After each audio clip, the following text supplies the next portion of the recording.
Un peu dans le style de Snooze dont je viens de vous parler, c'est Journeyman et un premier album qui s'appelle National Hijinks. C'est Paul Franklin. Je vous avoue, j'ai pas eu de note biographique de la compagnie de disques. Je peux pas vous dire s'il est américain ou britannique. D'après moi, il est britannique, en tout cas d'après le style qu'on entend là-dessus. Ça, c'est un petit peu plus ambiant que Snooze. Ça flotte un peu plus, trip-hop, un petit peu drum and bass à l'occasion. Il se sert d'échantillonnage, entre autres une pièce de Tchaïkovski. Et ça fait un peu plus aussi film, encore une fois, mais film d'horreur. Tu sais, le genre musique, quand vous regardez X-Files, mais vraiment... Moi, ça s'enchaîne aussi d'une pièce à l'autre.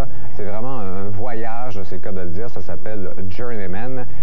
Et c'est absolument alternatif. Ça ne jouera sûrement pas à la radio. C'est un très, très bon album.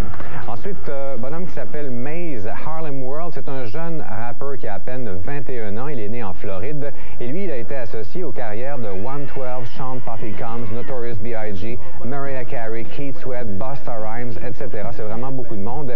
Et ça, c'est son premier album qui était fort attendu parce qu'il est entré numéro 1 la première semaine au Billboard. Pour un premier album, c'est quand même pas mal. C'est un style de rap qui est quand même accessible avec un petit côté funk, comme nous le prouve d'ailleurs le single. Le single représente bien le restant de l'album. On en regarde un extrait de Feel So Good. Ensuite, le groupe Madame revient pour faire un hommage au chanteur français Jacques Dutronc, qui est un acteur, mais il a fait de très bonnes chansons, surtout dans les années 60. Ce sont à peu près toutes, sauf une, des chansons des années 60. C'était vraiment, c'était du yé-yé, go-go, pop, mais avec des textes fort intelligents. Et l'hommage, je vous avoue, est très bien réussi. C'est Michel Catignol, bien sûr, qui est le leader, qui est français, donc ça cadre un peu plus avec Jacques Dutronc, qui est français lui-même. Et c'est maintenant un duo parce qu'il ne reste que Roger Boudreau.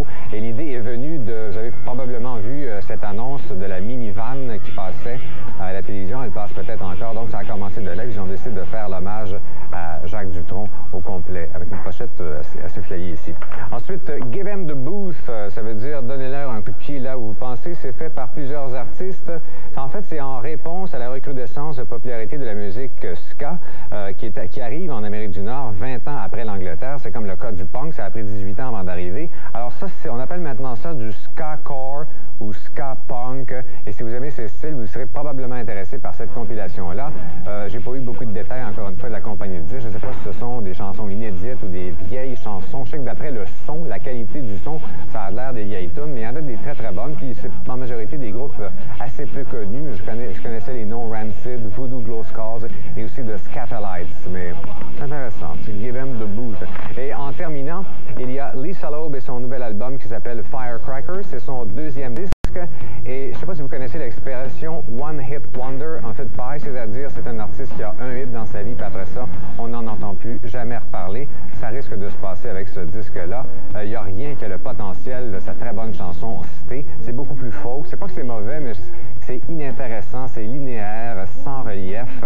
Il y en a une seule que j'ai aimée vraiment, qui a été la chanson titre. C'est un peu endormant, je dois vous avouer. Extrait.